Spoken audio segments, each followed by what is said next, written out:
स्वागत है दोस्तों आपका एक नए वीडियो में। आज हम लेके आए एक वीकली राउंड अप, क्योंकि क्या है क्रिकेट में ऐसा ब्लेसिंग्स है कि हर एक हफ्ते में काफ़ी सारी चीज़ें हो चुकी रहती है। तो हम लेके आए बहुत सारी चीज़ें, जैसे शुरुआत करेंगे बेन स्टोक्स के रिटायरमेंट से। फिर जो इंडिया के मैचेस हुए, काफ़ी सारे रिकॉर्ड्स बने, आईसीसी रैंकिंग्स में बहुत ज़्यादा उल्टा पुलट हुई, उसके बारे में बात करेंगे। तो सबसे पहले लास्ट फेज भले ही उनका अच्छा ना रहा हो, लेकिन बेन स्टोक्स बहुत बड़े टेस्ट प्लेयर थे, टेस्ट कैप्टन थे, लीडर थे। तो शुरू करते उनसे। आपका फर्स्ट रिएक्शन क्या था जब आपको ये न्यूज़ पता चली? पहले तो अब तो ऐसा हो गया कि बेन स्टोक्स रिटायरमेंट अनाउंस करे तो पहले मतलब अब आपको भरोसा नहीं होता है कि भाई ये पक्का वाला ही रिटायरमेंट है या अभी फिर से एक टेस्ट बाद आने वाले हैं। तो नहीं समझ आया कुछ। पहले तो मैंने इतना सीरियस नहीं लिया, मैंने कहा शायद बेन स्टोक है यार, आ जाएंगे फिर से। बट बाद में ऑब्वियसली जब वो सब देखा मैच में, वो सब उनको सेंड ऑफ फेयरवेल दिया गया, तब मुझे लगा कि शायद हाँ आखिर ये। बट अगेन जैसे आप देखो, जैसे हमने पिछले वीडियो में भी बात करी है, बहुत इम्पल्सिव डिसीजन है। मतलब एक टेस्ट पहले ही रिटायरमेंट हो गए थे, फिर से आए और एक टेस्ट के बाद फिर से रिटायरमेंट। तो मुझे वो लॉजिक नहीं समझा कि एक, मतलब आपको रिटायरमेंट लेना ही था तो वो एक, शायद उनको वो फेयरवेल नहीं मिला, शायद वो देने के लिए आई थिंक, इसलिए वो एक टेस्ट उनको ईसीबी ने बोला या उनका खुद का डिसीजन था वो पता नहीं हमें, but what ever, I think वो उनको एक फेयरवेल देना चाहते थे तो इसलिए वो एक टेस्ट खेल गए। इतना ही मुझे लगा, वरना आई थिंक एक टेस्ट से क्या ही फर्क पड़ता। बट या जैसे आपने कहा, एक लेजेंड प्लेयर रहे हैं टेस्ट में, तो ऑब्वियसली एक लेजेंड ऑलराउंडर रहे हैं। काफी मैच विनिंग इनिंग्स उन्होंने खेली है अगेंस्ट ऑस्ट्रेलिया, मुझे अभी भी याद है, जो कि एकदम आइकॉनिक बना था। तो या आई मीन धीरे धीरे हमारे जो भी, हमारे जनरेशन के जो भी ग्रेट्स थे सब रिटायर हो रहे हैं। तो अब अब बहुत मुश्किल हो जाएगा, बिकॉज सी ऐसे ही कैरेक्टर्स थे जैसे बेन स्टोक्स हो गए, कोहली थे, ये लोग थे जो टेस्ट क्रिकेट को जिंदा रखते थे। ऐसा बेन स्टोक्स का भी आपने देखा है, एंड में जो फिनिश करते और कभी कभी तो अटैकिंग खेलते थे। इनफैक्ट अपने लास्ट टेस्ट मैच में भी उन्होंने ओपन किया था, अगर आपने मैच देखो तो।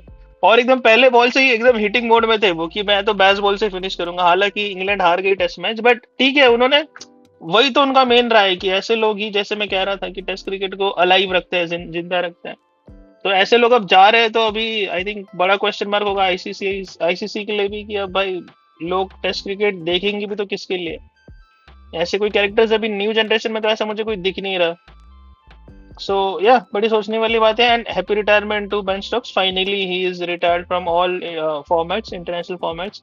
हालांकि उन्होंने कहा है कि ही विल स्टिल प्ले जो क्या कहते हैं जो डोमेस्टिक कह लो या जो लीग जो होता है उसमें अभी भी खेलेंगे कह रहे हैं। सो वहां देखने उनको मिलेगा। But happy retirement to Ben Stokes and we wish him all the best.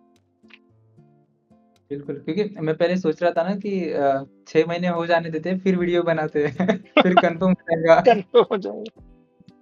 लेकिन नहीं, जो भी सिचुएशन से, और फिर दिख रहा था कि एक फेयरवेल सा बन रहा है। और अ, इंग्लैंड क्रिकेट की भी तारीफ करनी पड़ेगी कि ठीक है, एक बड़े लेजेंड को, जैसे अपने यहाँ पे नहीं हुआ, लेकिन तो unlike India, they were really great, there was a really great behaviour for Ben Stokes from ECB. तो अच्छा लगा। और कैरेक्टर की आपने बात की ना, तो हाँ, उसके लिए मेरे पास सच में वर्ड्स नहीं है, क्योंकि देखो, हम शुरुआत से देखते आए हैं कि बेन स्टोक्स जब एकदम स्टार्ट स्टार्ट में आए थे, नए प्लेयर्स थे, और फिर भी बहुत मैच्योरिटी से इनिंग्स खेल रहे थे। जैसे वो फिर एशेज भी याद है, फिर उनके कैप्टनशिप में फिर वाइट बॉल हो जाए, रेड बॉल हो जाए, तो बहुत बढ़िया सा प्रदर्शन रहा है। और हमेशा से वो एक लीडर की तरह खेले, like more than the word captain, I would use the leader over here.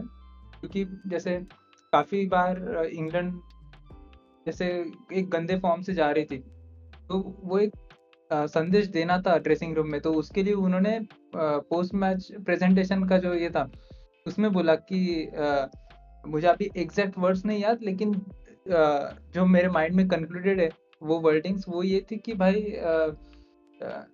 Like मर्द ऐसा नहीं खेलते, मतलब I don't see any man playing this cricket, ऐसा कुछ उन्होंने हार्श बोला था। और लाइक फेमिनिज्म बड़े ही मतलब फेमिनिस्ट बड़े ही मजाक वगैरह उड़ा सकते हैं इस बात की, लेकिन हाँ, वो उस तरीके से नहीं साउंड हो गया था। वो बहुत अच्छा साउंड कर रहा था।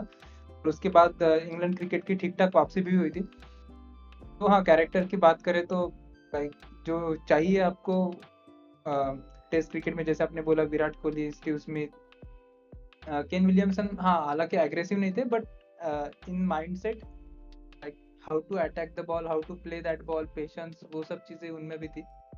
तो उन पे भी एक वीडियो बनाते यार, केन विलियमसन पे, उनकी भी रिटायरमेंट हुई थी क्योंकि वो वीक का अपना मिस हो गया था।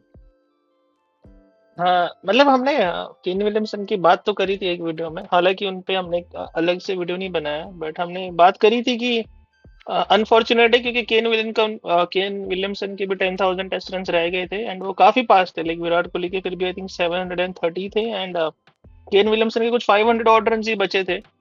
एंड वहां पे तो ऐसा भी था नहीं जैसे यहाँ पे इंडिया में चल रहा है कि गंभीर एकदम अगेंस्ट ही खड़े हो गए थे, वहां पे तो आई थिंक बोर्ड फिर भी सपोर्ट कर रहा था विलियमसन को। तो मुझे लग रहा है कि अगर विलियमसन चाहते, खेलना चाहते, तो बोर्ड उनको लाइक वो 10,000 करने देता, वहां पे इतना इशू नहीं है। बट स्टिल डोंट नो कि केन विलियमसन ने क्यों रिटायरमेंट लिया जबकि 10,000 रन के इतने वो करीब थे। हाँ बट या हमें उन पे बनाना चाहिए अलग से वीडियो। बहुत एक जो बोलते हैं ना एक जेंटलमैन्स गेम है, केन विलियमसन ने वैसा खेला है पूरे अपने करियर में। आप देखो तो केन विलियमसन ने कभी किसी को, मतलब किसी को ऐसे कुछ कहा नहीं ना, आप उनका कभी ऐसे रिएक्शंस देखोगे पिच पे या ऐसे कुछ, बहुत जेंटलमैन की तरह खेला इधर, through a sense of the meaning, through a sense of the word. तो मुझे लगता है उन पे भी एक हमें बनाना चाहिए, एक वीडियो कवर करेंगे इसको नेक्स्ट वीडियो में। बिल्कुल। और दोस्तों हम बेन स्टोक्स पे भी like as a test player और एज अ कैप्टन उन्होंने क्या क्या इम्पैक्ट किया है, एशेस की स्टोरी, इन सब एक ओवरऑल फॉर्मेट में हम लाएंगे जल्दी वीडियो। उसमें हम विलियमसन के बारे में भी बोलेंगे, ग्रेट टेस्ट नॉक्स के बारे में भी बात करेंगे।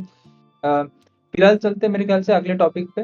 और मतलब पाकिस्तान क्रिकेट के लिए पता नहीं बहुत खुश हो रहे होंगे लोग क्योंकि बॉब्जी द किंग की वापसी हो गई है टेस्ट क्रिकेट में एज अ कैप्टन, और शान मसूद को विदाई दे दी गई है क्योंकि मेरे ख्याल से देखो, बाबर को लाना नहीं लाना वो अलग बात है, लेकिन हाँ शान मसूद को से कैप्टनसी तो लेनी चाहिए थी क्योंकि उनका जो रिकॉर्ड है 16 टेस्ट में उन्होंने कैप्टनसी की है और सिर्फ 12 में हार मिली है। मतलब ज्यादा में मिल सकती थी, सिर्फ 12 में मिली है।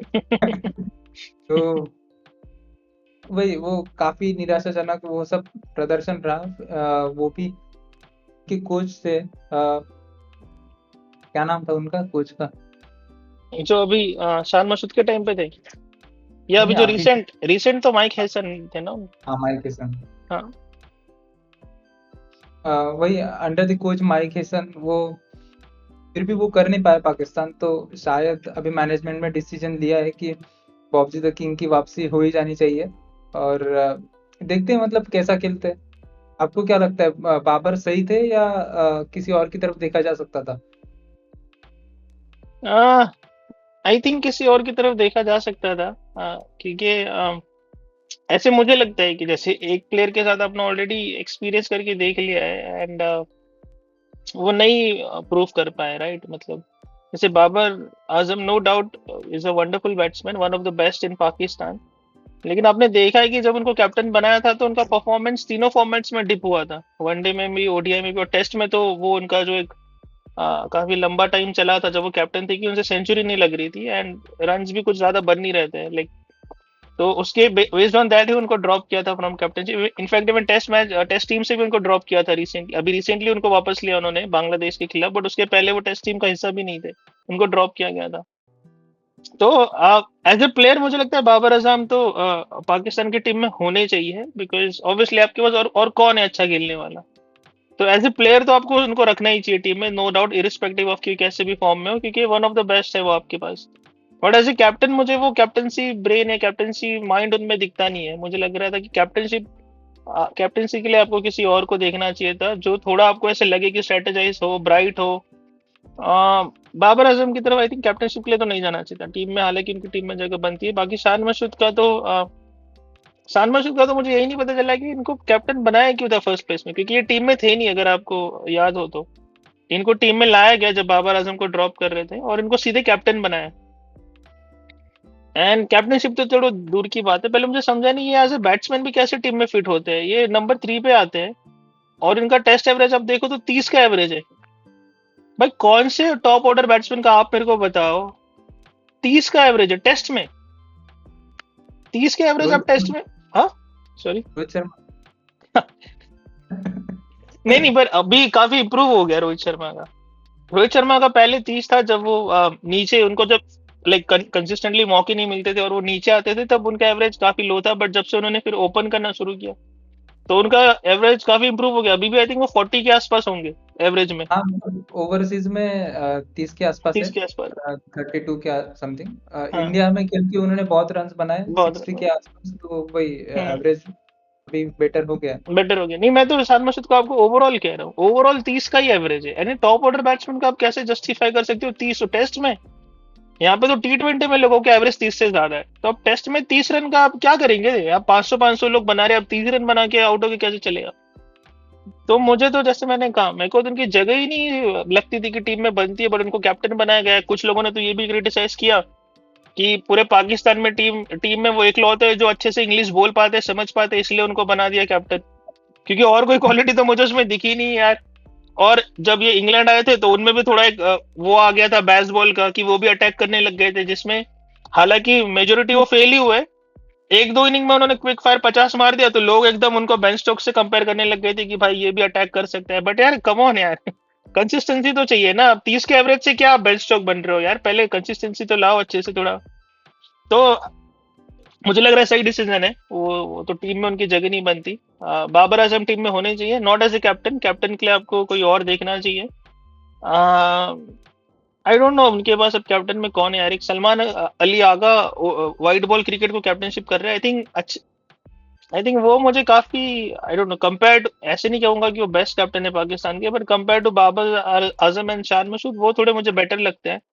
एंड वो भी टेस्ट टीम का हिस्सा भी है, तो अगर बनाना ही था तो उनको बना देते। नहीं, हाँ बिल्कुल, क्योंकि देखो, मेरे ख्याल से पाकिस्तान टीम का ये ट्रेडिशन बन चुका है भाई। जब कोई भी काम नहीं करता ना, तो वो बाबर आजम को वापस लेके आ जाते। मतलब जैसे अभी कुछ भी समझ नहीं रहा, बाबर आजम को भाई वापस लेके आओ, बॉब्जी को वापस लेके आओ, ऐसा एक माहौल बन जाता है। और वही है कि जब कोई एक नया प्लेयर आता है, तब भी बाबर आजम को ही पहले निकाल देते हैं। मतलब एक जो होता है ना भाई, सोच कि विजन क्या है आपका, वही एक दिखता नहीं है। और बाकी हाँ, मुझे तो लगता है कि बेसिक्स पे काम करना चाहिए, कि डोमेस्टिक में जाओ, कौन कौन अच्छा खेल रहा है वो देखो। और एक लॉन्ग लॉन्ग टर्म के हिसाब से एक प्लेयर डेवलप करो, कैप्टन डेवलप करो। क्योंकि देखो, एक कैप्टन मटेरियल होना एक अलग बात है, लेकिन एक कैप्टन डेवलपमेंट भी होता है अंडर सीनियर्स। क्योंकि कई बार हमने देखा है कि कोई बेटर कैप्टन नहीं बन पाता है, लेकिन उसके अंडर कोई एक बेटर कैप्टन निखर के आ सकता है, क्योंकि वो उस तरीके से इन्वायरमेंट गाइडेंस प्रोवाइड कर सकता है कैप्टन को। तो वो एक चीज़ मुझे लगता है कि पाकिस्तान क्रिकेट को देखनी होगी। अ, हालांकि भाई देखो नहीं देखो, हमको तो फर्क नहीं पड़ रहा, कभी भी आओ हम तो पहले देंगे तुमको। बाकी ठीक है। मतलब गुड वर्ड्स से फॉर क्रिकेट, लेना है तो लो, नहीं तो we are good on the next topic. नहीं, सही कहा आपने। बट आप देखो तो पाकिस्तान टीम में कोई ऐसे कोई सीनियर प्लेयर अभी रहा भी नहीं है। मतलब आप देखो, इनके बाबर आजम ही सीनियर है इनकी टीम में। अगर आप अभी फिलहाल देखो इनका टेस्ट टीम वगैरह, और कोई है नहीं। बाबर आजम एंड शाहीन अफरीदी सीनियर है। रिजवान, हाँ, रिजवान को भी कंसिडर कर सकते हैं, बट रिजवान तो थोड़े बाद में आए, ठीक है। तो ये दोनों ही सीनियर है। और आप देखो तो इनका जो कैप्टनशिप है ना, वो थोड़ा म्यूजिकल चेयर की तरह ये 2-3 में ही घूमते रहता है। और इन्होंने इन सबको ट्राई करके देख चुके हैं। शाहीन अफरीदी को भी बीच में बनाया था, मोहम्मद रिजवान ने भी किया है कैप्टनशिप, और बाबर आजम भी, ये सब मतलब एक वो जैसे मीम चलता है ना कि म्यूजिकल चेयर की, इसमें हर एक को मौका मिल रहा है। तो मुझे वो लगता है कि इन लोग ना, या प्लान, जैसे आपने सही कहा, प्लान या उससे नहीं जाते कि भाई किस में पोटेंशियल दिख रहा है, किसको हम ग्रूम कर सकते हैं फ्यूचर के लिए, किसको ग्रूम कर सकते हैं, उस हिसाब से कैप्टन नहीं बनाते। इनका कैप्टनशिप होता है सोशल मीडिया पे, जैसे बहुत सारे लोगों ने भी मेंशन किया है कि जिसका इनको दिख रहा है कि सोशल मीडिया पे इम्पैक्ट ज्यादा है या जिसके लिए ज्यादा शोर हो रहा है, उसको बना देते हैं। बीच में शाहीन अफरीदी के लिए ज्यादा शोर हो रहा था तो शाहीन अफरीदी को बना दिया, फिर उनको अचानक से हटा भी दिया एक दो सीरीज के बाद। तो मुझे लॉजिक भी नहीं समझा कि अगर बना रहे तो एटलीस्ट थोड़ा उनको एक 2-3 साल दो, तो एटलीस्ट एक वर्ल्ड कप तो दो। दो सीरीज के बाद हटा दिया। फिर रिजवान को भी बनाया क्योंकि जब शाहीन अफरीदी नहीं चल रहे थे, और रिजवान थोड़े उनके फेवरेट भी, क्योंकि वो थोड़ा, अभी छोड़ो उस टॉपिक पे नहीं जाते, तो उनको उनको बना दिया। मैं वही बोलने वाला था कि अच्छा वो क्रिकेट भी खेलते हैं क्या? यही पॉइंट था मेरा। पता था कि किसी और टॉपिक पे उनको रखा गया है टीम में। हाँ, तो उसके लिए उनको बना दिया कि ये सोच के कि अगर ये कैप्टन बनेंगे तो इनका इन्फ्लुएंस बाकी प्लेयर पे अच्छा होगा। अरे पर कौन सी इन्फ्लुएंस की क्रिकेट की इन्फ्लुएंस है कौन सी? बट इनको भी फिर हटा दिया। तो वही मैंने कहा ना, ये सोशल मीडिया या इम्पैक्ट या कौन ज्यादा चर्चे में है, उस बेस पे कैप्टन बनाते हैं, क्योंकि इनको पब्लिक को भी खुश रखना है। एंड फिर वो रिजल्ट्स ग्राउंड पे नहीं दिखते, क्योंकि यार सोशल मीडिया से थोड़ी कैप्टनशिप होती है, आपको ग्रूम करना पड़ेगा, देखना पड़ेगा। तो ये तो इनका चलता रहेगा मेरे को लग रहा है, ऐसी म्यूजिकल चेयर करते रहते हैं। सेम इनका पॉलिटिक्स का भी सिनेरियो, हालांकि उसमें जाएंगे नहीं, बट ठीक है। वही उसको इसी बात पे एंड करते हैं। मुझे भी यही लगता है कि आ जाते होंगे जो जैसे वो पीआर या फिर जो एनालिस्ट होंगे उनके वो मोबाइल लेके आ जाते होंगे उनके पीसीबी के चेयरमैन वगैरह किसी के पास कि ओ भाईजान ये देखो ये बढ़िया कर रहा है ये सोशल मीडिया पे इसके रील को 1.5 मिलियन टच हो गए जी और तो बना दो। तो ठीक है, मेरे ख्याल से आ जाते हैं अपन आईपीएल पे और बात करते हैं हार्दिक के ट्रेड की जो खत्म ही नहीं हो रहा है क्योंकि उसमें बहुत सारे बैरियर्स है। एक तो मुझे लगता है कि हार्दिक खुद जाना चाहते हैं सीएसके के पास, उनकी पसंदीदा टीम है वो, लाइक चाइल्डहुड फेवरेट जो होता है, और उनको चाहिए कैप्टनसी। और CSK is so obsessed with Dubey और पता नहीं भाई कौन प्लेयर्स है, लेकिन वो छोड़ना ही नहीं चाहते। मेरे ख्याल से भाई आरसीबी में भी हम कुछ प्लेयर्स को छोड़ देते अगर हमको लेना होता तो, और आराम से छोड़ते मतलब। वो एक तो आप जीते भी नहीं हो पिछले कुछ सालों से, उसमें भी इतना ऑब्सेशन उस उन प्लेयर्स के साथ जो फॉर्म में भी नहीं है। जहाँ तक रिपोर्ट से खबर आ रही है कि जैसे दुबे और कंबोज, फिर दुबे और खलील इनको मांगा था फॉर हार्दिक, मेरे ख्याल से ये स्टील ही होता तब भी अगर आप दे देते तो, लेकिन इनको दुबे भी नहीं छोड़ना। तो हम ऐसा पर्सनल हर एक फ्रेंचाइज पे नहीं जाएंगे, लेकिन जो हाई लेवल खबर है मैं पहले बता देता हूँ, फिर आप अपना ओपिनियन रखिएगा कि वो ये है कि सिर्फ 7 टीम्स है, एसआरएच और आरसीबी उसमें नहीं है। फिर भी एक टीम कौन सी बच रही है वो आप बताइएगा कमेंट बॉक्स में, लेकिन 7 टीम्स है जो एकदम पीछे जाना चाहती है हार्दिक के। और अभी भी डिस्कशन चल रहा है, और इतने सारे प्लेयर्स है, इतने सारे क्वालिटी प्लेयर्स है आईपीएल में कि वो समझ नहीं रहा है कि कौन सा ट्रेड सही बैठेगा, क्योंकि मुंबई की भी अपने अपने प्रायोरिटीज है। उनको लोकल प्लेयर्स को लाना है, जैसे यशस्वी जायसवाल हो गए बहुत सारे, और शाहरुख खान भी। तो इट्स आइदर सीएसके, केकेआर और आरआर, इन तीनों में से ही किसी में जाते हुए नजर आ रहे हैं हार्दिक पांड्या। और मुझे लगता है कि जैसे हमने पहले भी बात की कि केकेआर में ही जाएंगे वो। ठीक है, देखते हैं। आपका क्या ओपिनियन है? हालांकि हमने पहले भी बात की इस वीडियो पे, लेकिन ठीक है। नहीं, हमने पहले भी कहा था कि हार्दिक पांड्या को चाहिए कैप्टनशिप, उनको चाहिए पावर, इज्जत, उनको चाहिए फुल इज्जत, तो वो उनको केकेआर में ही मिलेगा। क्योंकि आरआर में तो I don't think Riyan Parag से वो हटेंगे, क्योंकि जैसा आपने बोला एक कोटा है वहां पे तो रियान पराग का तो रियान पराग को नहीं हटाएंगे। सीएसके ऑब्वियसली थोड़ा लॉयल है विद ऋतुराज गायकवाड़, एक संजू सैमसन ऑलरेडी कंटेंडर वहां बैठे हैं। तो हार्दिक पांड्या को वहां भी कैप्टनशिप नहीं मिलेगा, उनको जो चाहिए कैप्टनशिप एंड पावर वो उनको केकेआर में ही मिलेगा। इनफैक्ट मैंने तो पढ़ा भी था कि केकेआर से एक ऑफर भी आया था मुंबई इंडियंस को, और full cash offer, like cash में वो लेने रेडी है हार्दिक पांड्या को, एंड इन एक्सचेंज में वो रमनदीप सिंह जो कि उनके ऑलराउंडर है केकेआर के, एंड अंग्रीश, ये दोनों को ट्रेड करने रेडी है in in exchange for Hardik Pandya, and full cash deal करने के लिए रेडी है KKR. And I think it is a good offer कि एक ऑलराउंडर के बदले आपको एक ऑलराउंडर तो मिल ही रहा है इन इन इन रमनदीप, और एक आपको अच्छा बैट्समैन भी मिल रहा है अंग्रीश, जो कि विकेट कीपर भी है, तो यू हैव एन ऑप्शन। तो मुझे लग रहा है अच्छा डील है, and I think that is where Hardik Pandya should go, क्योंकि कैप्टनशिप उनको और कहीं मिलेगा नहीं।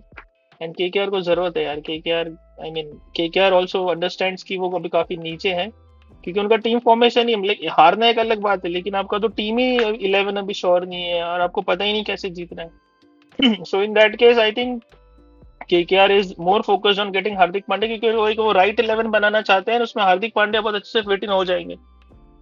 तो या मुझे भी यही लगता है केकेआर के ज्यादा चांसेस है। बाकी आरआर सीएसके के साथ काफी कॉम्प्लेक्स डील हो जाएगा, एंड आई डोंट थिंक वो कैप्टनशिप तो नहीं दे सकते हार्दिक पांड्या को।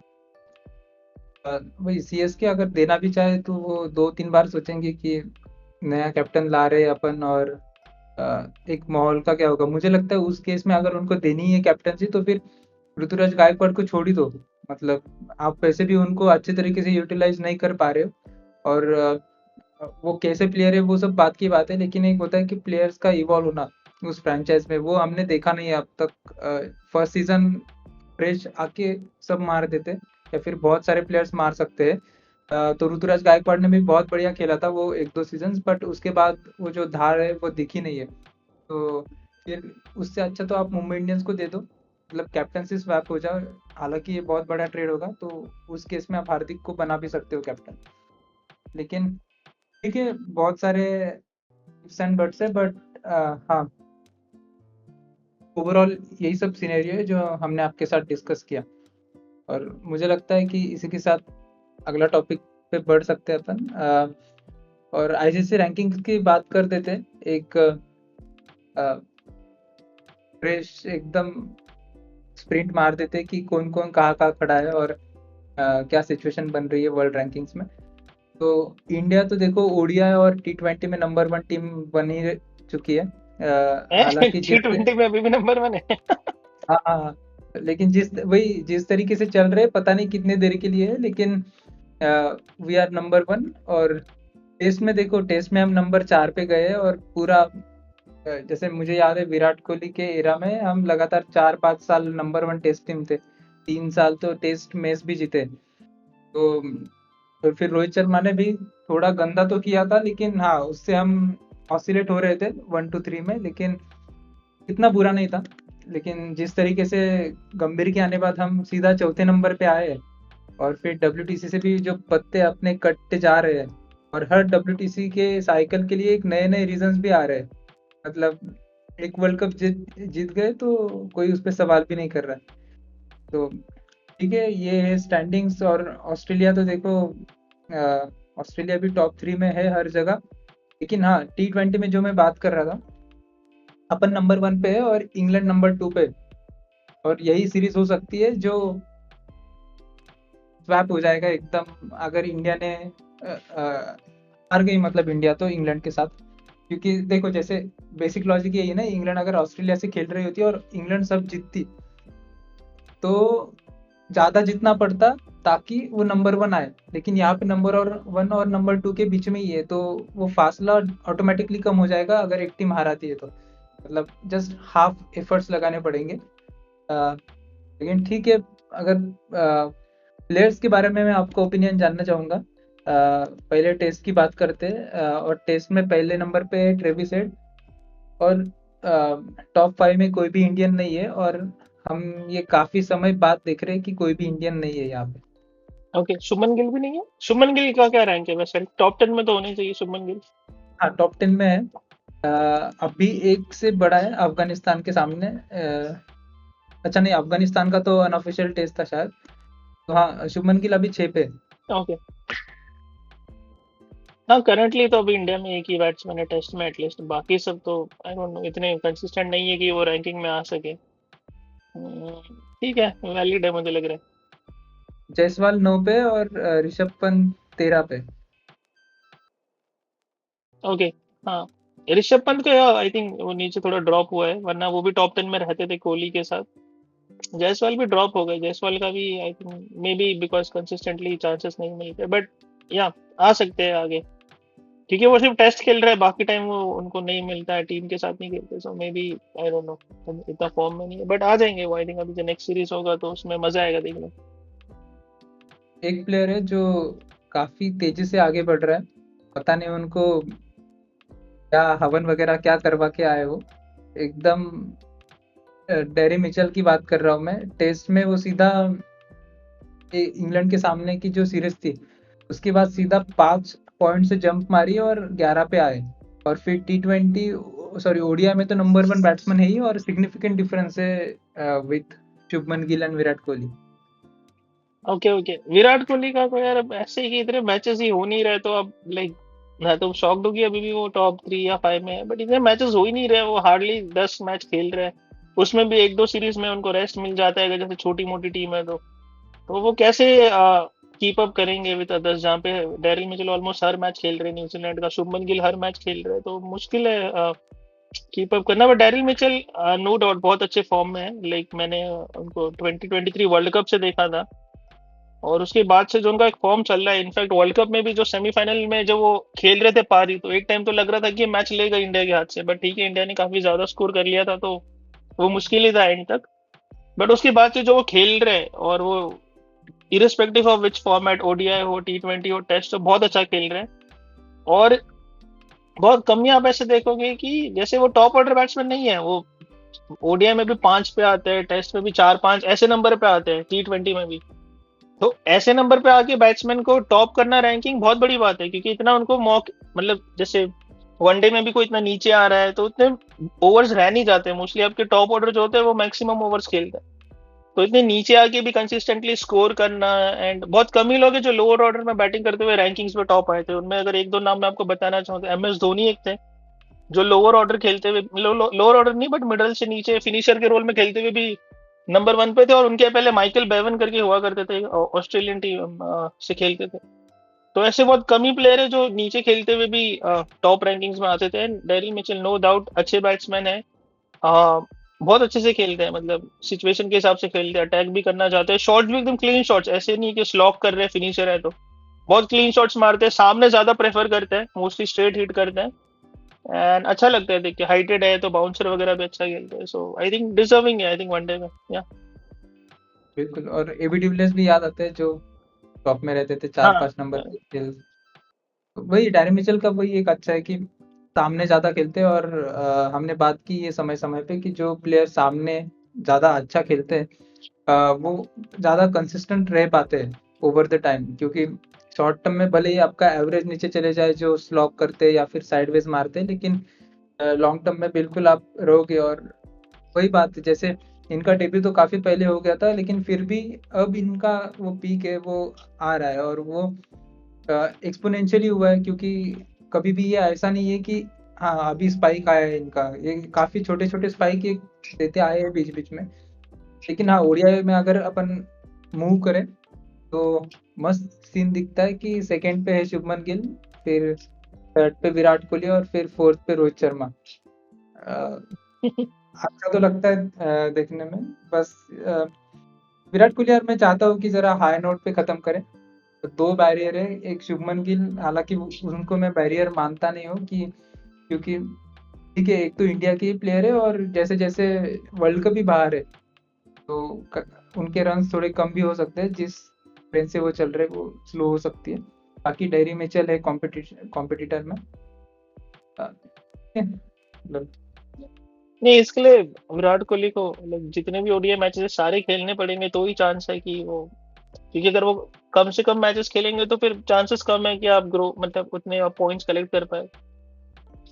तो मैं तो यही आशा करूंगा कि यार जितना भी अभी खेलेंगे wide ball cricket next year world cup तक या उसके बाद भी, तो मैं तो चाहूंगा कि सारे खेलें, ताकि रैंकिंग में भी ऊपर आए, रन भी स्कोर करे, अरे और एक वो 100 सेंचुरी का जो हम सोच रहे हैं, आई डोंट नो अभी कितना पॉसिबल है, बट एटलीस्ट पास तो आए यार, टच तो करे उसको, तो मजा आएगा देखना।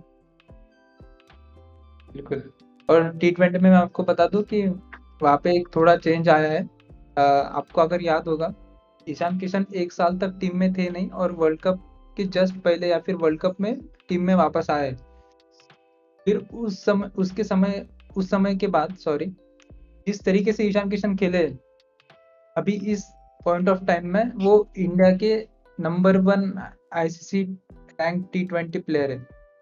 तो ईशान किशन है नंबर 1 पे, और अभिषेक शर्मा है 2 पे स्लीप हो गए, और हाँ। थर्ड पे है शाहिबजादा फरहान फ्रॉम पाकिस्तान। अ, इनको वो बाबर का सक्सेसर मानते, वैसे वो काफी हद तक बाबर की तरह खेलने की कोशिश करते हैं, इसलिए लेकिन हाँ ये टॉप 3 अभी चल रहे हैं। कौन, फरहान? हाँ 3 पे साहिबजादा फरहान है, नहीं और नहीं, आप कह रहे सेकंड शर्मा। बाबर की तरह खेलने की कोशिश करते, कौन, साहिबजादा फरहान की बात कर रहे हैं क्या? हाँ मतलब स्लॉग नहीं करते, ज्यादा टेक्निकल ही प्लेयर है। हाँ, पर मुझे तो कोई कंपैरिजन दिखता नहीं यार, बाबर आजम थोड़े क्लासी प्लेयर है।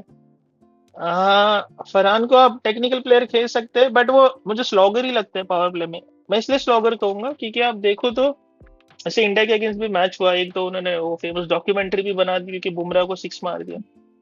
बट इनका आप देखो ना, तो ये जैसे जैसे इनका क्वेरी वो पाकिस्तान में भी बहुत लोगों ने बोला था कि इनको स्ट्राइक रोटेट करना नहीं आता पहले। तो आप देखो तो ये रिलाय करते हैं कि मैं हिट मार के ही रन स्कोर करूं, स्ट्राइक रोटेशन इनको आता नहीं है। और इसमें आप देखोगे ना तो ये क्या करते हैं पावर प्ले में, जैसे एक अगर एक अच्छा टेक्निकली स्ट्रांग बैट्समैन होगा तो वो हर बॉल पे हिट नहीं करेगा, राइट। वो बॉल देखेगा जो मारने की बॉल है मारेगा उस पे। तो शायद वो 6 बॉल फेस कर रहा है तो उसमें वो एक पे मारेगा, बाकी 2-3 पे वो सिंगल लेगा या डिफेंड करेगा, बिकॉज ही नोस की सब बॉल पे नहीं मारना। साहिबजादा फरहान का केस कैसे है, तो आप उनको 6 बॉल डालो, वो 6 पे 6 हिट मारने की कोशिश करेंगे, उसमें से एक लग जाएगा तो उस पर डॉक्यूमेंट्री बना देंगे। लेकिन 5 बॉल जो डॉट किया उसका क्या भाई। तो इसलिए मेरे को लगता है कि स्लॉगर ये जस्ट दैट कि वो जो मारते हैं वो एकदम आंख बंद करके नहीं मार रहे, लेकिन आप एक आपका लग रहा है, 5 आपके मिस भी तो हो रहे हैं जो बॉल हिट करने का है ही नहीं। T20 में हालांकि ठीक है यार, चलो T20 को मैं इतना वो नहीं करता क्योंकि मार दिया, अच्छा खेलते हैं वो T20 में। बट अब अभी भी उनका देखो कभी इनिंग्स कोई निकाल के ना, तो उसमें स्ट्राइक रोटेशन बहुत कम रहती है, डॉट बॉल का मात्रा काफी ज्यादा रहता है। एंड वो रिलाई इसी पे करते हैं कि पावर प्ले में आते हैं तो मैं बस हिट करूं और लग जाए। बट बाबर आजम थोड़े डिफरेंट है। बाबर आजम हालांकि बाबर आजम भी स्ट्राइक रोटेट कम करते हैं, डॉट ज्यादा खेलते हैं, but comparatively Babar Azam is a much compact player क्योंकि बाबर आजम डिफरेंट कंडीशंस में भी खेल सकते हैं। वेरा साहिब ज्यादा फरहान को ही रिलाइज ऑन ये थोड़े इजी पिच हो जहाँ पे थोड़ा स्विंग विंग होगा तो ऑब्वियसली वो नहीं इतना हिट कर पाएंगे। आई डोंट नो बट स्टिल ठीक है, आई थिंक पाकिस्तान के लिए अच्छा ही कर रहे हैं वो अभी तक। आई थिंक ऑलरेडी 3 या 4 सेंचुरीज T20 में मार चुके हैं पाकिस्तान के लिए वो ओपन करते हुए। तो good prospect for Pakistan. I think अगर डॉक्यूमेंट्री पे कम फोकस करके क्रिकेट पे ज्यादा करे तो आई थिंक और आगे जा सकते हैं। बिल्कुल, क्योंकि जैसे आपने बात की ना T20 में वो समझ में आता नहीं, और मैं अग्री करता हूँ इस बात से। मुझे ऐसा लगता है कि T20 में देखा देखी में अब बहुत सारे लोग मारने का इतना प्रयास कर रहे हैं कि वो स्लॉगर साउंड हो रहे। जैसे मतलब देखो, मैं अभिषेक शर्मा को भी कुछ बोल नहीं रहा हूँ, लेकिन स्टार्टिंग में आए थे तो हम बहुत रेजिस्ट करते थे अगर लोग कहते थे कि भाई स्लॉग कर रहा है और बैठ रहे हैं। लेकिन कल की अगर आपने मैच देखी होगी तो वही लग रहा है कि जैसे बैट काफी ऊपर से नीचे आ रहा है, और फिर जब नीचे आता है और उनको एक शॉट सिलेक्ट करना पड़ता है, तो जो भी वो शॉट सिलेक्ट करने जाते हैं, बॉल एक 2-2 सेंटीमीटर से मिस हो जा रही है। तो जैसे आपने मैच देखा होगा तो शुरुआत के 11 बॉल सबके सब एक भी बैट के बीच में नहीं बैठा था। सब हवा इधर से उधर उधर, ऐसा लग रहा है कि हवा लग के जा रही है। और वो जो बोलते हैं ना कि फास्ट बॉलिंग मास्टर क्लास, तो वो भी हो जाता है। जैसे और एक बात है कि फास्ट बॉलिंग मास्टर क्लास में इसको नहीं बोलूंगा जो ऐसे किसी स्लॉगर या किसी हीटर के सामने बॉल करता है और मिस हो जाते हैं। जैसे आपको एक याद होगा कि आईपीएल में एक बार हुआ था Dale Steyn versus Rohit Sharma का। तो जैसे रोहित शर्मा और विराट कोहली ये ऐसे प्लेयर है कि ये स्लॉगर तो आप इनको बोलेंगे नहीं, ये कभी भी फ्लॉप हो जाए, कुछ भी हो जाए ये। लेकिन रोहित शर्मा का उस दिन बैट को बॉल ही नहीं लग रहा था। जिस हिसाब से हिटर देख वो सब स्विंगिंग बॉल डाल रहे थे डेल स्टेन, वो भी 145 के ऊपर की स्पीड की, कि जस्ट हवा लग के जा रही थी रोहित शर्मा को। तो it can be considered as a fast bowling master class, कि भाई a treat to watch for the all the fans, cricket fans, ना कि सिर्फ साउथ अफ्रीकन या वो। तो वो एक चीज सुधारनी होगी यार। हालांकि हम इसमें डीप चले गए। मेरे ख्याल से जैसे फास्ट बॉलिंग की बात निकली है तो आ ही जाते बॉलिंग रैंकिंग्स पे। तो नहीं, नो मैं सरप्राइज। ये बैटिंग रैंकिंग्स पे और थोड़ा बात करना चाहूंगा। ईशान किशन नंबर 1 पे आ गए। हाँ, आई थिंक ये अभी चेंज हुआ है ना रैंकिंग इनका। वर्ल्ड कप तक तो अभिषेक शर्मा ही 1 पे थे। हाँ, एंड बात वर्ल्ड हुई।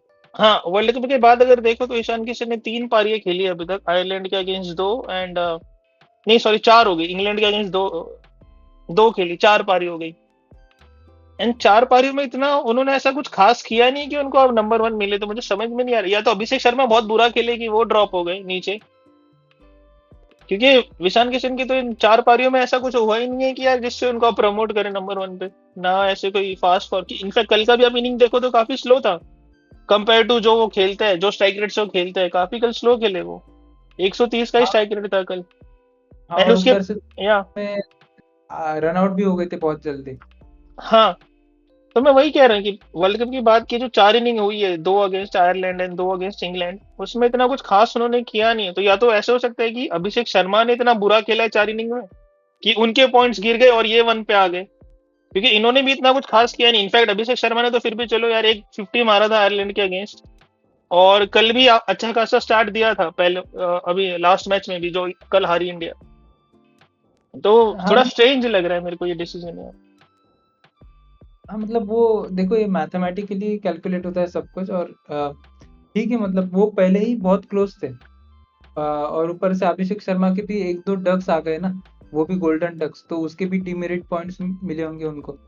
और वो शायद किस नंबर पे खेल रहे हो उसका भी वेटेज होता होगा या नहीं, वो पता नहीं, वो देखना पड़ेगा एग्जैक्ट कंपटीशन कैसे होता है।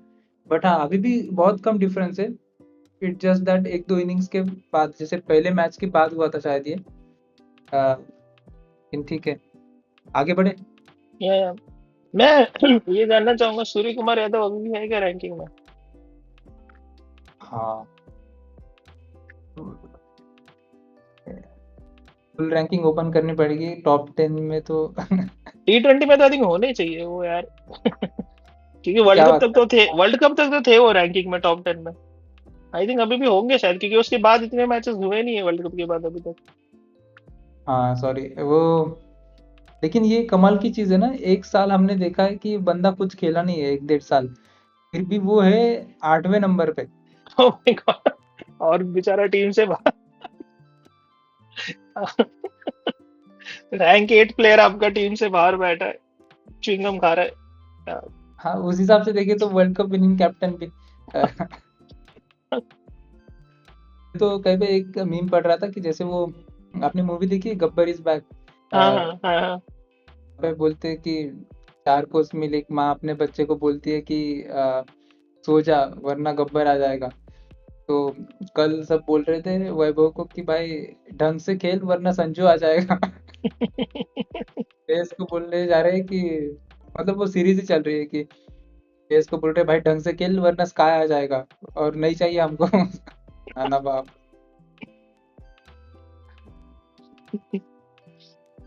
बाकी फिल सॉल्ट है, प्रथम निशंका, तिलक वर्मा आ गए 6 नंबर पे। अ, और जॉस बटलर का आपने देखा होगा कि इतना अच्छा चल नहीं रहा है उनका।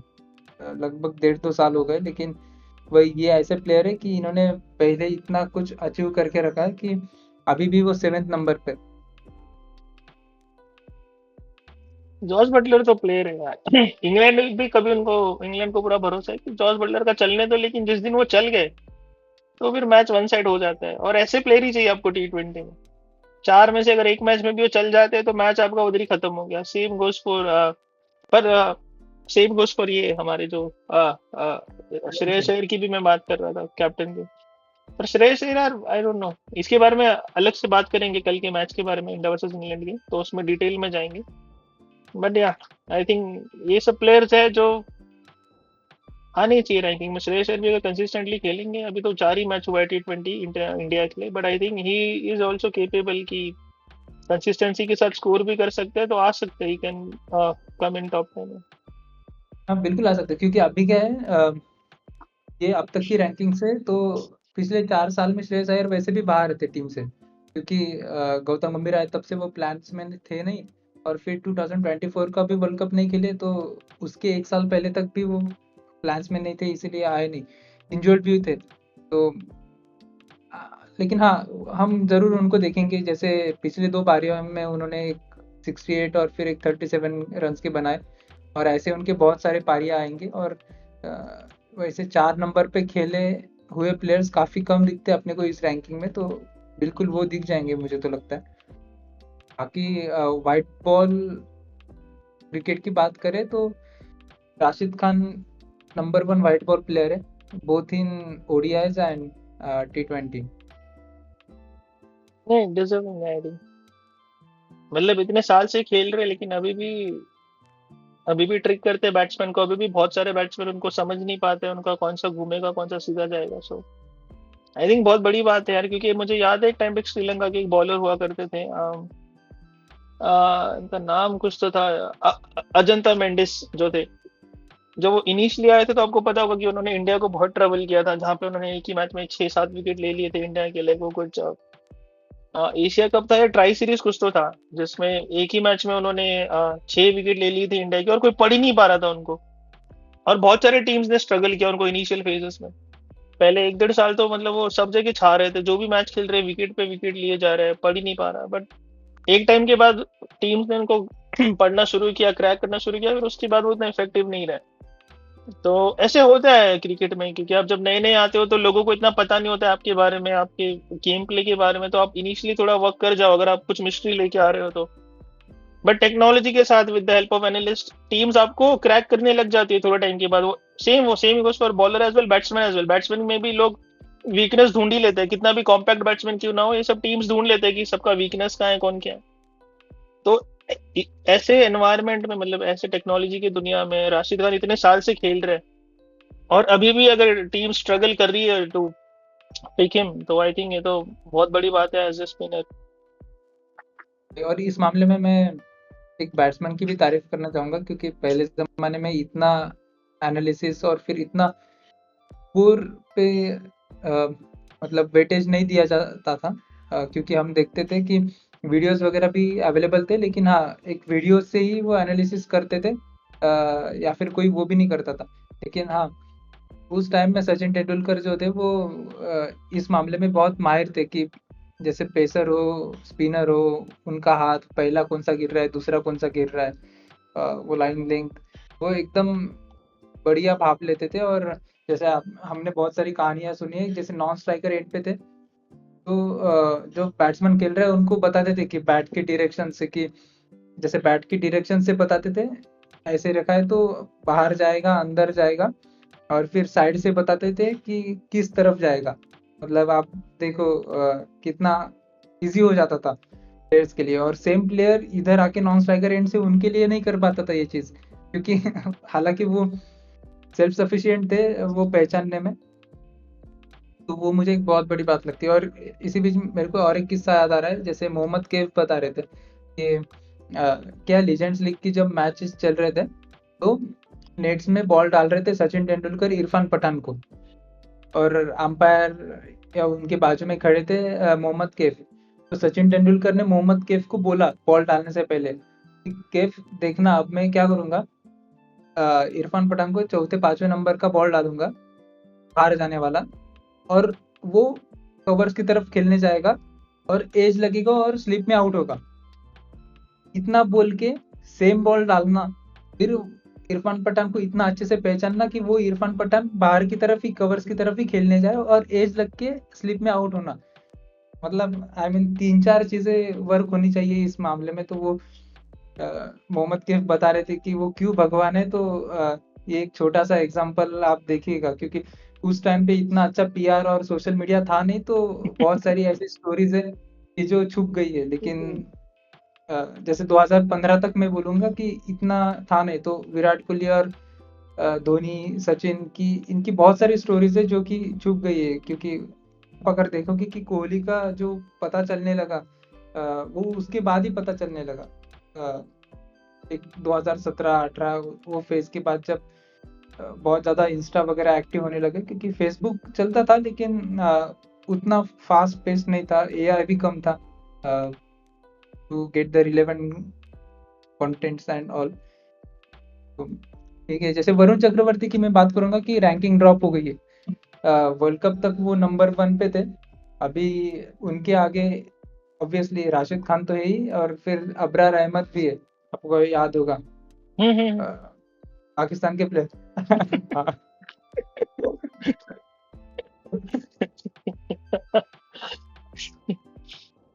नहीं, वरुण चक्रवर्ती के अभी जो रिसेंट जो मैचेस खेले विद आयरलैंड एंड अभी इंग्लैंड, इतना अच्छा नहीं रहा।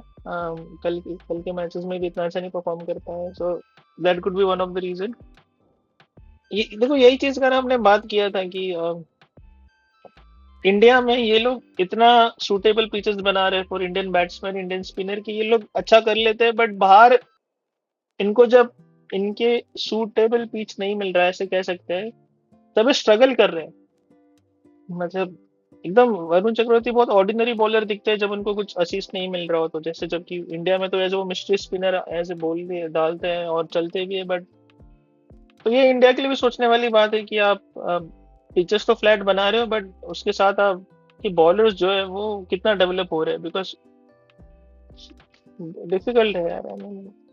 बट केपेबल तो है, बाकी वही है कि यार अब आई डोंट नो, बीच में उनको इंजरी भी हुई थी, maybe that be one of the reason. Injury के बाद अभी खेलने आ रहे हैं, so could be one of the reasons कि थोड़ा टाइम लगता है इंजरी के बाद आपको वो अपना रिदम पकड़ने, सो भी रीजन।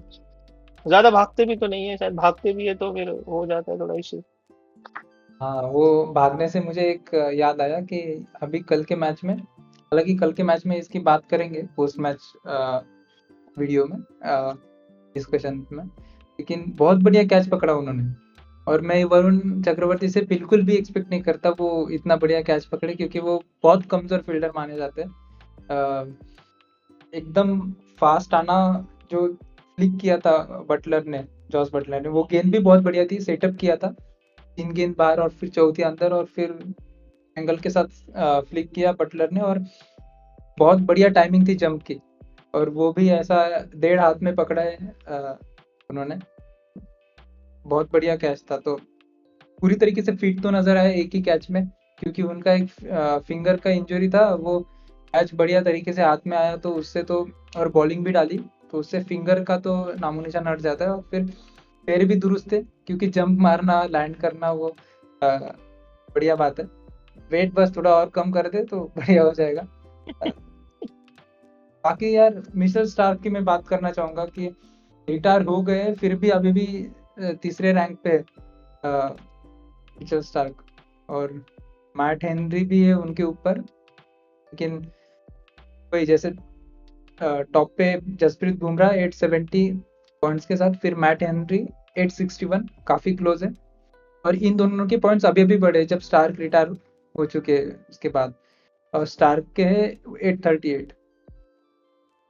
नहीं ठीक है, I think सारे बेस्ट बॉलर है टॉप पे, एंड बुमराह भी बेस्ट है। हालांकि हम बहुत बुमराह को क्रिटिसाइज किया था हमने आईपीएल में, बट वी नो कि जब भी वो खेलेंगे इंडिया के लिए अच्छा ही करेंगे। विकेट्स भले ही इस बार कम मिली हो, बट इकोनॉमी में तो मेंटेन करते हैं, एंड जब तक बुमराह बॉलिंग कर रहे हैं तो एक ऑपोजिशन टीम में भी एक डर तो रहता है। हालांकि ठीक है वो विकेट नहीं ले पा रहे, बट आपको पता है कि वो एक ओवर में मैच फिनिश घुमा सकते हैं।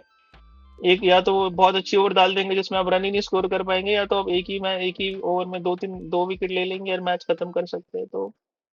तो ऐसे बॉलर को ही नंबर वन रहना चाहिए, no doubt. And we hope कि बुमराह आगे भी नंबर वन ही रहे, रिस्पेक्टिव ऑफ कि कौन सा फॉर्मेट वो खेल रहे हैं। एंड देखते हैं आगे अभी और एक चीज अच्छी की टीम इंडिया ने, कि थोड़ी रेस्ट दी है उनको, क्योंकि आप चाहोगे कि आईपीएल, ऐसे आईपीएल के साथ इतना गंदा सीजन उनका रहा है उनके एक्सपेक्टेशन के हिसाब से, तो ब्रेक तो बनता ही था।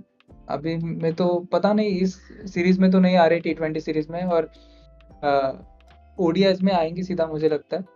और ओडीआईज में असल में मजा आएगा, क्योंकि विराट कोहली हो गए, रोहित शर्मा हो गए, फिर बुमराह भी होंगे, और जोफ्रा आर्चर, मतलब एक एब्सोल्यूट सिनेमा टाइप्स मजा आएगा। इंटरेस्टिंग तो हो रहे हैं मैचेस, और मुझे लगता है कि ये थोड़ी देर के लिए है, क्योंकि उसके बाद जिम्बाब्वे सीरीज आ रही है। मतलब पता नहीं यार, मैं ये 2-4 सालों से बहुत ज्यादा देख रहा हूँ कि न्यूजीलैंड, साउथ अफ्रीका, इनके साथ सीरीज बहुत कम हो गई है, और जो हो गई है 1-2 बार ही है, और वो हार के पेल के हमको चले जा रहे। जीजे एरा में मैं एक चीज देख रहा हूँ, अफगानिस्तान, जिम्बाब्वे, आयरलैंड, और बीच में नीदरलैंड भी था क्या, if I am not wrong, पता नहीं, एक और एसोसिएट नेशन के साथ क्या है ये, मतलब एक दो ठीक है, उनको भी थोड़ा एक प्रेज मिलता है और एक्सपीरियंस मिलता है, तो उसके हिसाब से खेलना जरूरी भी है, और खेलना भी चाहिए चलो उनके लिए। लेकिन 4-5, आई मीन पता नहीं है क्या हो रहा है, फिर भी नंबर इसमें तो नंबर 1 पे नहीं है आप। नहीं करेक्ट है। आई डोंट नो, मे बी ये जो एसोसिएट नेशंस है इनको ये थोड़ा पुश करने का कोशिश कर रहे हैं, इसलिए शायद इनके साथ ज्यादा हो रहे हैं। बट मैं आपकी बात से सहमत रखता हूँ कि जो टॉप 4 या 5 टीम्स है इनके बीच में ज्यादा मैचेस होने चाहिए बायलैटरल्स, एंड मैं चाहूंगा ये बायलेटरल्स भी बड़े बड़े हो, जैसे पहले हुआ करते थे। जैसे अगर ऑस्ट्रेलिया इंडिया का टूर कर रहा है तो वो 4 टेस्ट खेलता था, 5 वनडे खेलता था, लाइक पूरा एक कंप्लीट सीरीज होता था बड़ा। अभी बीच में न्यूजीलैंड आया, सिर्फ टेस्ट खेल के चला गया, तो मुझे समझा नहीं यार, लाइक हो रहा है टूर तो बड़ा टूर करो ना, उसमें टेस्ट हो, वनडे हो, सब T20 भी ऐड कर दो, 3 T20, 5 ODI एंड 3 टेस्ट या 4 टेस्ट, तो पूरा एक ओवरऑल पैकेज हो तो मजा आता है देखने, खासकर जब दो स्ट्रॉन्ग टीम्स खेल रही हो। तो वो मैं चाहूंगा ऐसे हो बड़े बड़े टीम्स के बीच में। बाकी एसोसिएट नेशंस के साथ आप ऐसे कर सकते हैं कि एक की जगह 2 टेस्ट कर लो और 3 ODI या 3 T20 हो ऐसे। बट या मुझे लग और रहा है जो या बड़ी टीम से ज्यादा मैचेस होनी चाहिए। हाँ, मुझे भी ये पैटर्न देखो, ठीक है कि वर्ल्ड कप आ रहा है, जैसे ओडीआई वर्ल्ड कप आ रहा है तो ज्यादा से ज्यादा आप ओडीआई करते हो, लेकिन गुड बैड वो पता नहीं, लेकिन एक पर्सनल मेरा ओपिनियन है कि मुझे ये पसंद नहीं है, जैसे आपने बोला कि मुझे वैसे ही एक्चुअली अच्छा लगता है कि एक कंप्लीट पैकेज हो जाता है, ताकि क्या है, आप वो नेशन के साथ जो गेम्स खेलते हो एक प्रॉपर टेस्ट हो जाता है कि कौन सी टीम किस में आगे पीछे है, और पूरा एक एनालिसिस आपको मिलता है वो सीरीज के बाद, वो एक टूर के बाद। तो टूर का मतलब ही वो होता है कि we are going there and, और सारा एक नजरिया से अपन कवर कर रहे चीजों को। तो वो देखने में एज अ क्रिकेट फैन मुझे अच्छा लगता है। बाकी या हाँ, ये इसका वन ऑफ द रीजंस तो ये भी है कि बिकॉज आजकल जो भी कंट्रीज है, जो भी टॉप नेशन है जो क्रिकेट खेलती है, वो लीग उनको हमेशा एक अपनी लीग जो उनका हो रहा है उसके लिए विंडो चाहिए होता है। तो वो एडजस्ट ऐसे कर ले, जैसे अभी आईपीएल भी जब 2 महीने होता है तो आप देखते हैं कि 2 महीने में जो भी मेजर नेशन से ज्यादा मेजर कोई सीरीज नहीं खेल रहा होता है, क्योंकि Australia, England, New Zealand, south Africa, ये सब उस टाइम पे कोई मेजर सीरीज नहीं खेलते, क्योंकि उनके जो मेन मेन प्लेयर है सारे आईपीएल में होते हैं। तो उस टाइम पे वो सीरीज भी खेलती है तो जिम्बाब्वे, आयरलैंड उनके साथ खेलती है, जहाँ पे वो अपना B या C टीम भेज देती है, क्योंकि उनको पता है कि आईपीएल का ये विंडो है 2 महीने का, तो वो 2 महीने तो चले गए आपके इस साल में से। फिर बाकी इसी तरह ऑस्ट्रेलिया का भी, इंग्लैंड का भी अपना 100 लीग होता है, द 100 होता है वहां पे। तो उस टाइम पे उन लोग भी अपना कोई मेजर सीरीज नहीं करते, क्योंकि वो उसको प्रमोट करने के लिए सारे उनके प्लेयर्स वहां खेलते हैं। हालांकि इंडिया के प्लेयर्स कोई सीरीज में नहीं जाते लीग में, बट बाकी देशों के तो जाते हैं। तो फिर उनका भी कोई वहाँ मेजर सीरीज हो नहीं पाता है, क्योंकि वो उसमें बिजी है, तो उनका वहां विंडो निकल गया। फिर similarly there is for Pakistan and Australia वगैरह वगैरह। तो because of this league cricket आपका जो इंटरनेशनल क्रिकेट का विंडो है वो कम होता जाता है। फिर उसके बीच में, इसलिए शायद that is one of the reasons कि अब ये सीरीज भी बड़े बड़े नहीं करवा पाते। जैसे पहले पहले जमाने में हम देखते थे कि जब सचिन वगैरह खेलते थे, ट्राई सीरीज बहुत हुआ करते थे, जिसमें 3 बड़ी टीम आ जाती थी, जैसे इंडिया ऑस्ट्रेलिया न्यूजीलैंड हो गया, या इंडिया ऑस्ट्रेलिया साउथ अफ्रीका को लेके, इंडिया ऑस्ट्रेलिया पाकिस्तान का भी एक ट्राई सीरीज हुआ था। और उसमें भी बहुत सारे मैचेस होते थे वो ट्राई सीरीज में, लेकिन लंबी चलती थी ट्राई सीरीज। अभी ट्राई सीरीज होती हुई है तो 2-2 मैच के बाद सीधा फाइनल करा देते हैं कि जो टॉप 2 टीम है। तभी तो बड़े बड़े मैचेस होते थे, हर टीम 4-4, 5-5 मैच खेल रहा है, उसके बाद फिर आप पॉइंट्स निकाल रहे हो। जैसे सीबी सीरीज आपको याद होगा, वो कोहली का आइकॉनिक इनिंग जो ट्राई सीरीज हुआ था between India, Sri Lanka and Australia, जिसमें इंडिया को क्वालिफाई करने के लिए 330 का हम्म, टारगेट था, 40 ओवर में करना था, और कोहली ने जो पिटाई की थी मलिंगा की उस मैच में। तो वैसे ही ट्राई सीरीज आप देखोगे आजकल होते नहीं है, हुए भी तो 2-2 मैच के होते हैं। जैसे अभी इंडिया श्रीलंका और अफगानिस्तान ए का जो हुआ था, 2-2 मैच के बाद तो फाइनल करा दिए। मतलब हार्डली टीम इंडिया 3 मैच खेला होगा उस ट्राई सीरीज में। तो वो चीज नहीं होती है आजकल जो पहले होती, बिकॉज अभी विंडो इतना कम हो गया ना, सबको अपने लीग्स का भी विंडो रखना है, एंड फिर ध्यान देना है कि भाई मतलब रेवेन्यू पे ज्यादा फोकस रहता है, क्योंकि लीग्स में रेवेन्यू ज्यादा है, ये सब तो हमको पता ही है। सो कहीं ना कहीं जैसे लोग कहते थे कि जो लीग क्रिकेट आएगा या ये जो लीग शुरू हो गया, ये कहीं ना कहीं इंटरनेशनल क्रिकेट को इम्पैक्ट कर रहा है। तो वो इस तरह कर रहा है कि आपका विंडोज ने कम कर दिया, एंड बिकॉज आपको रेवेन्यू से ज्यादा आ रहा है तो आप उसको कुछ बोल भी नहीं सकते, क्योंकि आईपीएल और वगैरह जो 100 वगैरह हो रहा है उससे पैसा भी तो ज्यादा मिलता है बोर्ड को, रेदर देन ये जो इंटरनेशनल हो रहा है उससे। हाँ, मुझे जितना याद है कि 2016-17 तक तो ठीक चलता था सब, क्योंकि तब तक शायद 2 या 3 ही लीग्स थे। एक आईपीएल बीबीएल तो थे ही शुरुआत से, फिर शायद एक वेस्ट इंडीज वाली जो सीबीएल थी, Caribbean cricket league, CCL, CBL, तो वेस्ट इंडीज वाली, तो वो एक थी। उसके बाद ये जो आई है ना, साउथ अफ्रीका, फिर द 100, और फिर एक दुबई T20 लीग, ये इनके वजह से मुझे लगता है काफी सारी दिक्कतें आ रही है, क्योंकि 2-3 लीग्स आर मैनेजेबल, बट जो अभी और बढ़ बढ़ के लीग्स आ रही है, पीएसएल को तो मैं गिन भी नहीं रहा हूँ, और मैं सच में भूल गया था। याद होता तब भी मैं नाम नहीं लेता। अ, तो ठीक है, वो उस चीज की वजह से, और बीच में किसी एक्सपर्ट्स ने प्रेडिक्शन भी दिया था कि आगे चल के उनको ऐसा लगता है कि ये फुटबॉल की तरह ही फॉर्मेट हो जाएगा कि सीरीज बायलैटरल्स आपको दिखेंगे ही नहीं, या तो लीग्स में दिखेंगे और फिर सीधा वर्ल्ड कप दिखेंगे। तो मुझे अभी ये भी नहीं पता कि वर्ल्ड कप्स के लिए फिर प्रैक्टिस कैसे होगी, मतलब रियल मैच प्रैक्टिस तो होगी नहीं, डायरेक्टली आप वर्ल्ड कप में जाओगे, जो एसोसिएट नेशंस होंगे उनके फर्स्ट स्टेज में वैसे वाली प्रैक्टिस हो जाएगी टीम बॉन्डिंग की। तो पता नहीं, और जिस हिसाब से अपन बायलैटरल्स खेल रहे हैं मुझे लगता है वैसा हो जाए तो ठीक भी है। लेकिन हाँ, एक जो फॉर्मेट है क्रिकेट का मुझे लग रहा है कि फुटबॉल की तरफ जा रहा है, और 4 साल का जितना प्लान है ओलंपिक्स तक, तब तक तो ऐसा कुछ दिख नहीं रहा बदलते हुए, लेकिन हाँ उसके बाद जरूर बदल सकता है। नहीं, जरूर बदलेगा यार, क्योंकि सी इन द एंड ये हम जैसे लोग हैं जो क्रिकेट को फॉलो करते हैं, हमारे लिए क्रिकेट इज लाइक कि भाई देश जीतना चाहिए, इंडिया जीतना चाहिए, भारत जीतना चाहिए। बट फॉर बोर्ड्स, उनके लिए रेवेन्यू इज इम्पोर्टेंट।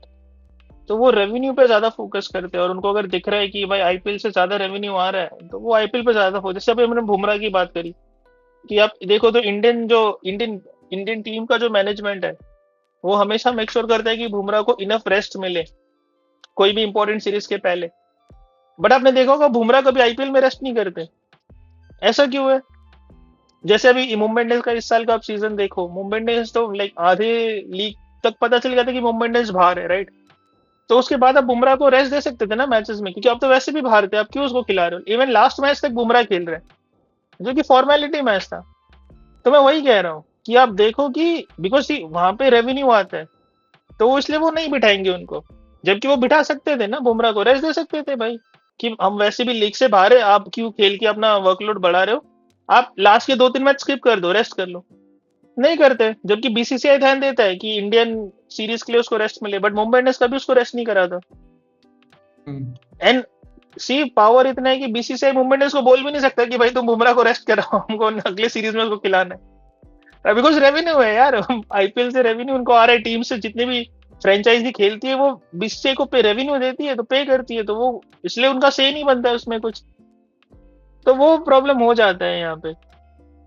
एंड सब बोर्ड्स का ऐसे ही है, इसलिए आई थिंक आप देख रहे हो कि हर कंट्रीज ने अपना खुद का लीग शुरू कर दिया, क्योंकि उनको दिख रहा है भाई इसमें ज्यादा पैसा है, राइट? पहले सिर्फ आईपीएल कर रहा था, हालांकि आईपीएल सारे बोर्ड्स को एक परसेंटेज अमाउंट देता है सो दैट वो अपने प्लेयर्स को भेजें यहाँ पे। लेकिन वो बाकी बोर्ड्स को भी दिख गया कि भाई प्लेयर्स भेज के जो परसेंट आ रहा है उससे ज्यादा फायदा तो खुद का लीग स्टार्ट करने में है। और इसलिए अब हर क्रिकेटिंग जो भी मेजर नेशन है, सबने अपना अपना लीग शुरू किया, क्योंकि उनको दिख रहा है इसमें ज्यादा प्रॉफिट है। एंड वो प्लेयर्स को भी एनकरेज करते हैं कि भाई उस विंडो में आप इंटरनेशनल ना खेल के आप यहाँ खेलो, हमारे यहाँ खेलो। तो वो चीज हो रही है। तो इन द एंड जा तो उसी तरफ रहा है, मैं एग्री करता हूँ कि अभी जितने भी मेजर नेशन है 6-7, सबने तो खोल ही दिया है। बस यही है कि आईपीएल का विंडो सबसे बड़ा रहता है, आईपीएल को सबसे ज्यादा प्रायोरिटी मिलती है बिकॉज पैसा ज्यादा आईपीएल में है। बट जैसे धीरे धीरे बाकी लीग्स भी ग्रो करेंगी, एंड जहाँ आईसीसी को जो बाकी लीग्स को लगेगा वो भी इनफ पैसा कमा रहे हैं, तो वो भी अपना एक सेपरेट विंडो मांगना शुरू कर देंगे। और जब हर कोई 2-2 महीने का विंडो मांगेगा, फिर तो क्या ही टाइम रह गया आपको इंटरनेशनल खेलने का। फिर तो वैसे ही होगा कि भाई लीग खेलो और 4 साल या 2 साल में T20 वर्ल्ड कप आएगा वो खेलो, और 4 साल में ओडीआई वर्ल्ड कप खेलो। तो वही चीज है। सिकंदर रजा एक ऑलराउंडर में नंबर 1 रैंकिंग पे, और हार्दिक पांड्या क्योंकि बहुत दिनों से मैचेस खेले नहीं है वर्ल्ड कप के बाद, तो दूसरे रैंकिंग पे। और सिकंदर रजा यार ठीक है, मतलब उनके टीम में वो एक ही है जो निखर के आते हैं प्लेयर। बाकी अभी अभी आ रहे हैं, जैसे मुजरबानी एक आ रहे हैं अभी इंडिया के साथ, उनकी सीरीज भी रहेगी इंग्लैंड के बाद, तो तब काफी सारे लोग पता चलेंगे अपने को। देखिए मेरे ख्याल से काफी सारी चीजें हमने कवर कर लिए दोस्तों। एक वीकली राउंड अप था, कुछ चीजें छूट गई होगी तो हमको कमेंट बॉक्स में बता देना। और वैभव के बारे में हमने पूरे डिटेल में बात की है, एक पोस्ट मैच जो एनालिसिस अपन ने बनाया था उसमें। तो वही फॉलो करिएगा हमको, लाइक्स कमेंट सब्सक्राइब सब कर दीजिएगा, क्योंकि काफ़ी अच्छे और अपडेटेड टॉपिक्स पे हम वीडियो लाते हैं और अपना नज़रिया आपके सामने रखते हैं। और काफ़ी हद तक अपना सही भी होता है, जो इंडियन टीम्स भी इम्प्लीमेंट करती है फ्रेंचाइज क्रिकेट में जो भी चीज़ें होती हैं, तो शायद वो सुन भी रहे अब हमारा। तो आप मिस आउट मत कीजिएगा, क्योंकि देखो हम बड़े बन गए तो फिर तो कोई भी आएगा और फिर तब आने में मजा नहीं रहेगा। तो अभी से फॉलो करना चालू कर दो, मैं तो बोलूंगा। Not jinxing it. That's it for today. मिलते हैं अगले वीडियो में। Bye bye, thank you.